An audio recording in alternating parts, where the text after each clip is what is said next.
Allez, posez. Faites la jambe là, on ouvre.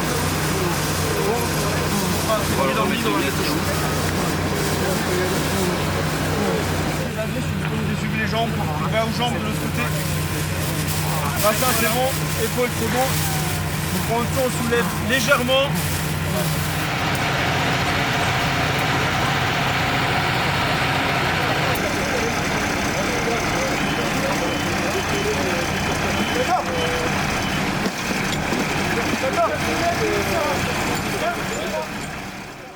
Alors j'avais 17 ans, hein.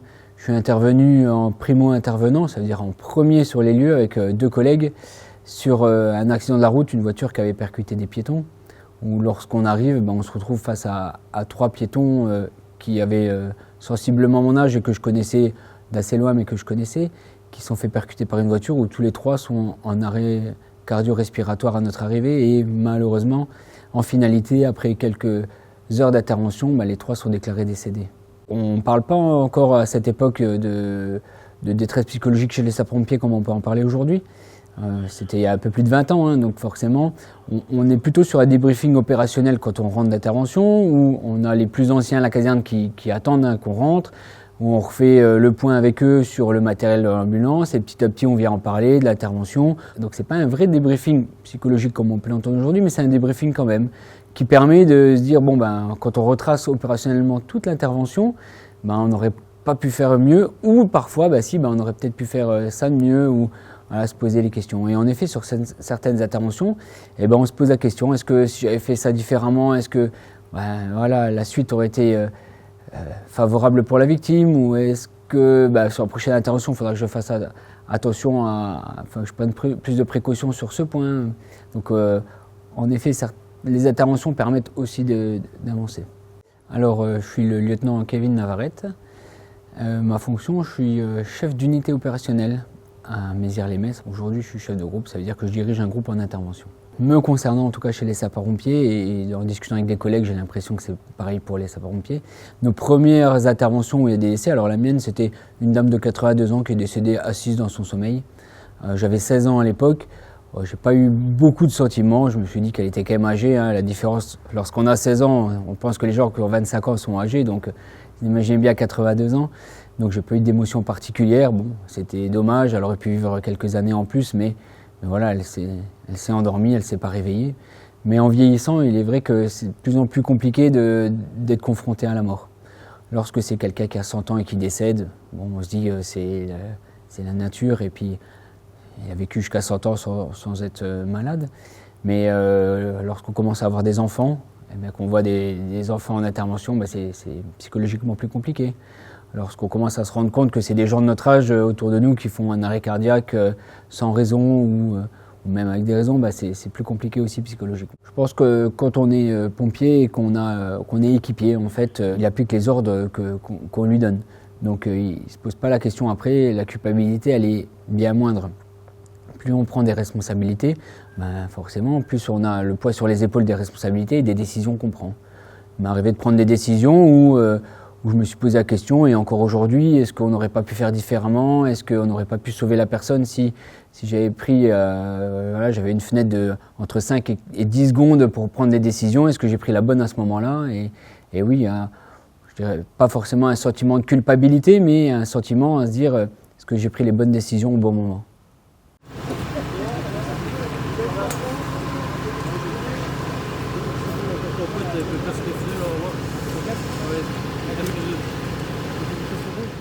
Alors, j'ai 25 ans d'ancienneté quand même.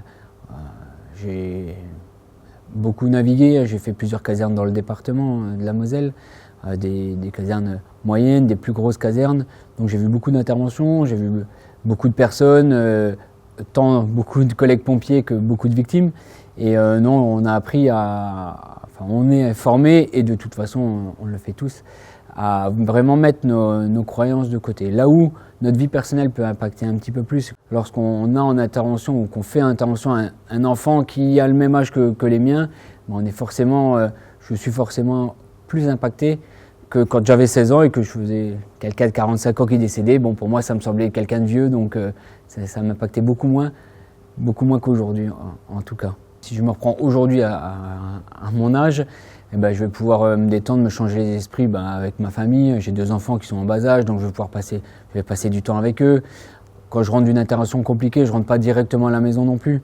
Ma dernière intervention compliquée où il y a eu un décès qui était un petit peu compliqué, c'est suite à un feu d'habitation où il y a une personne qui décède à l'intérieur.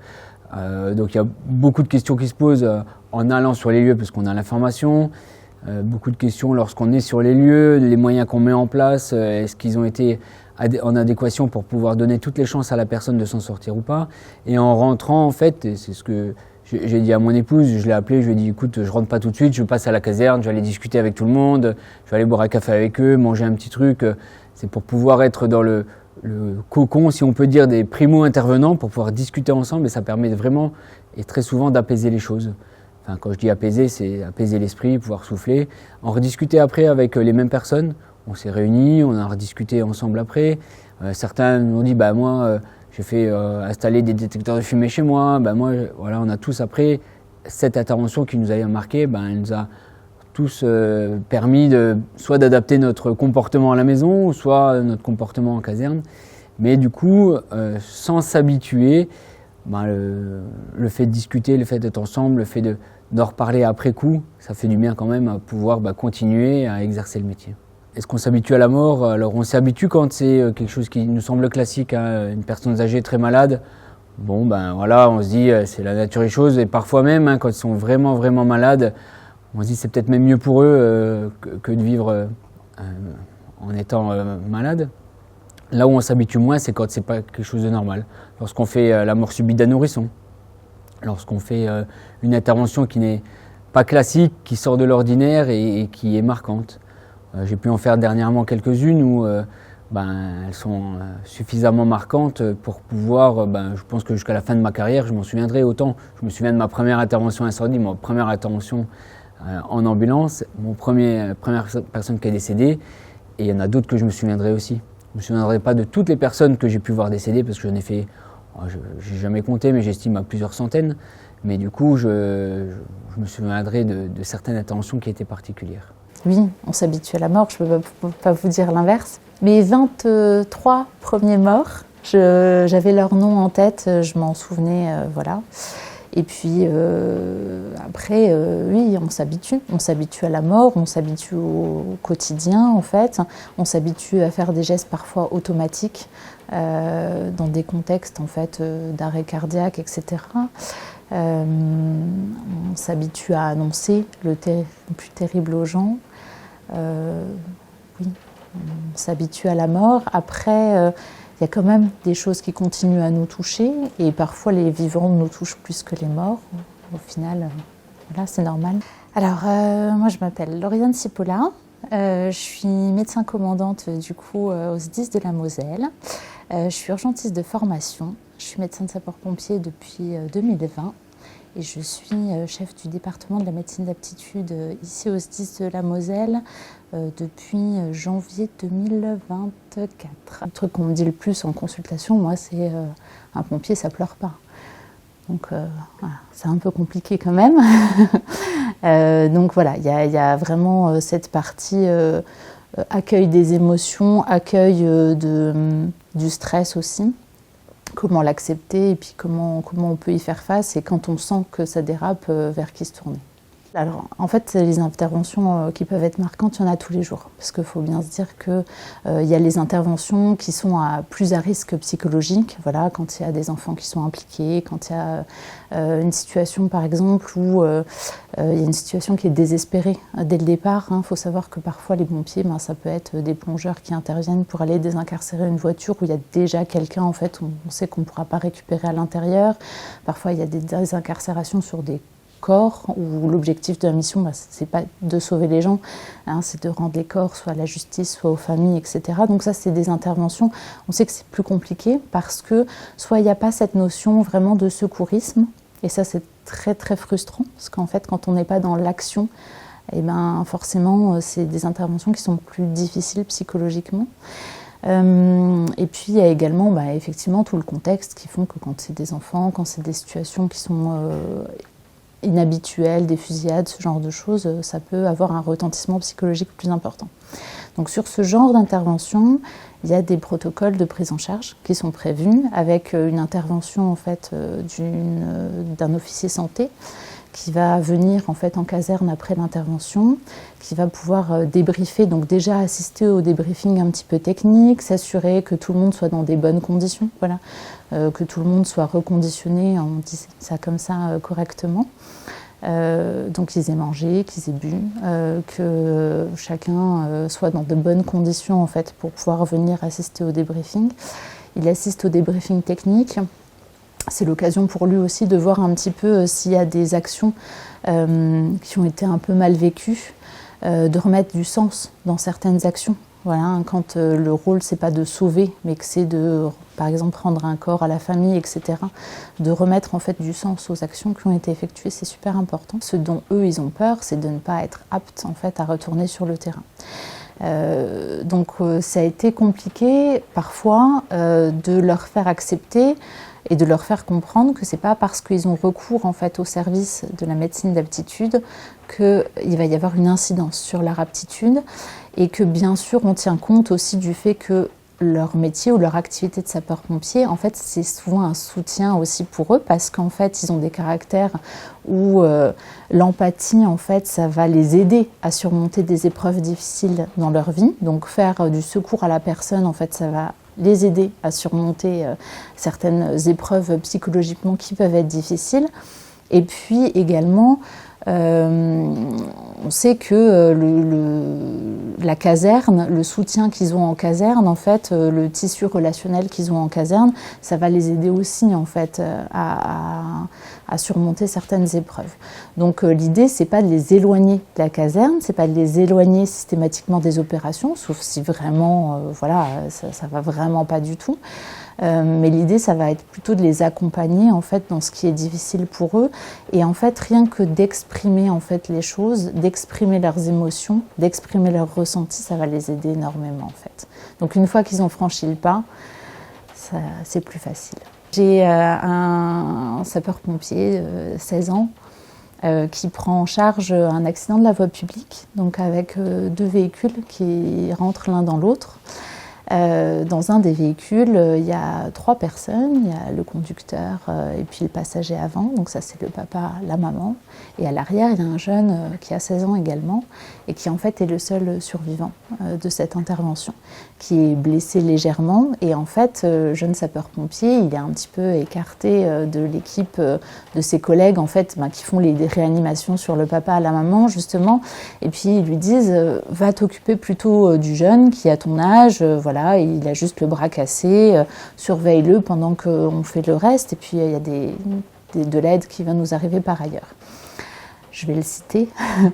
Quand on est resté pendant un quart d'heure, 20 minutes avec un jeune du même âge que nous, et qu'on doit lui dire qu'effectivement son père et sa mère sont en arrêt cardiaque dans le véhicule, et bien quand on revient à l'école le lundi, on n'est plus tout à fait pareil. Voilà. Donc parfois, en essayant de les éloigner des situations qui peuvent être problématiques, finalement on en crée d'autres aussi. Je pense que les jeunes de 16 ans, alors c'est très bien accepté, mais ça fait aussi des expériences un peu brutales parfois dans la vie. Quand on a un métier où on est confronté à la mort de manière quotidienne, alors c'est pas banal, c'est jamais banal, mais en tout cas on en a un rapport différent. C'est pas de l'exceptionnel, c'est du quotidien. Ça devient vraiment une étape de la vie. Je pense qu'on comprend un peu la fragilité aussi globale de la vie, à quel point toute situation peut passer du blanc au noir. Et on a effectivement un rapport empathique un peu différent. C'est-à-dire que la mort, c'est moins une catastrophe. La maladie, c'est moins une catastrophe. Il y a des façons en fait de l'accepter, je pense, qui se mettent en place au fur et à mesure. Alors c'est pas non plus une question d'acceptation, on va dire, au fur et à mesure du temps. C'est vraiment une manière en fait d'appréhender les choses qui se crée au fur et à mesure de notre expérience et qui fait qu'on en a une habitude quand même et une façon de le gérer émotionnellement qui est presque un entraînement finalement. Après, ça s'apprend pas beaucoup en formation, pour le coup. C'est beaucoup aussi du compagnonnage. Et ça se fait, je pense, beaucoup aussi avec on va boire un café à la fin d'une situation compliquée. Et grâce à ce compagnonnage-là, qui existe quand même, je pense, dans tous les métiers où on est confronté comme ça à la mort, on arrive à avoir un équilibre psychologique, je vais dire. Alors il y a beaucoup d'histoires un petit peu psychologiques. Alors, la psychologie et les sapeurs-pompiers, voilà, ça fait partie du métier. Oui, il y a des histoires qui sont plus marquantes. J'ai quelqu'un qui faisait du commandement, qui a fait une sorte d'état de stress post-traumatique parce que sur une des missions, en fait, il a des hommes qui se sont retrouvés en danger, en fait, sur une toiture en faisant un sauvetage. Et donc, il avait, en fait, le bruit de l'échelle qui glisse, etc., enfin, où il a cru qu'il allait perdre en fait, des hommes à lui, où il a eu en fait, très très peur. Il a fait une espèce de réaction post-traumatique en fait, à cet événement-là. Après, on a beaucoup en fait, de situations qui peuvent être traumatisantes sur un plan psychologique. Donc ça arrive régulièrement en fait, qu'on prenne en charge les pompiers dans ce cadre-là et qu'on fasse de la prévention en fait, de l'état de stress post-traumatique. Il y a beaucoup de situations comme ça. La mort, ça fait un peu partie du quotidien et en fait ça fait partie des automatismes. C'est-à-dire que des personnes en arrêt cardiaque, ça arrive tous les jours et en fait ça fait partie du métier. Donc ça c'est quelque chose que j'ai accepté depuis longtemps. Et assez paradoxalement, il y a des choses qui m'ont marquée et qui n'étaient pas... des choses qu'on peut décrire comme atroces dans une vie ordinaire. Enfin, voilà, moi, quelque chose qui m'a marqué très fortement, par exemple, quand j'étais jeune maman, je reprenais le travail depuis pas très longtemps, il y a eu un accident de la route avec une personne décédée au volant de son véhicule. Donc voilà, on s'en est occupé de façon tout à fait classique. Par contre, son épouse est arrivée sur les lieux, elle s'est mise à hurler en disant j'ai des jeunes enfants à la maison, comment je vais leur dire que leur papa est mort? Et bien, elle reste dans ma tête. Parce qu'en fait, j'ai transposé avec elle, avec sa détresse, par rapport à ma situation personnelle. Ça n'a pas été un traumatisme, mais c'est vrai que ça, c'est des choses qui m'ont marquée davantage parce que mon expérience a fait qu'à ce moment-là, j'étais plus en pâte avec elle que voilà, sur des situations du quotidien finalement. Assez paradoxalement, c'est souvent les gens qui restent qui nous marquent plus que le défunt. Toute l'expérience et toute la vie personnelle, toute l'évolution en fait, que ce soit dans la carrière ou dans la vie professionnelle, ça amène en fait à la façon dont aujourd'hui je fais les choses. Et peut-être que dans 10 ans, je ferai plus les choses de la même manière. Et enfin voilà, en fonction des histoires qui me seront arrivées, en fonction de plein de choses. Mais c'est vrai que je pense que je fais pas les choses de la même manière aujourd'hui que par exemple quand j'avais pas d'enfant. Je ne fais pas la même chose aujourd'hui que quand j'étais célibataire ou que je vivais chez mes parents. On a une évolution forcément dans notre façon de travailler qui est marquée par des petites histoires qui vont nous rester en tête et qui vont un petit peu guider la façon dont on fera pour le reste de notre vie.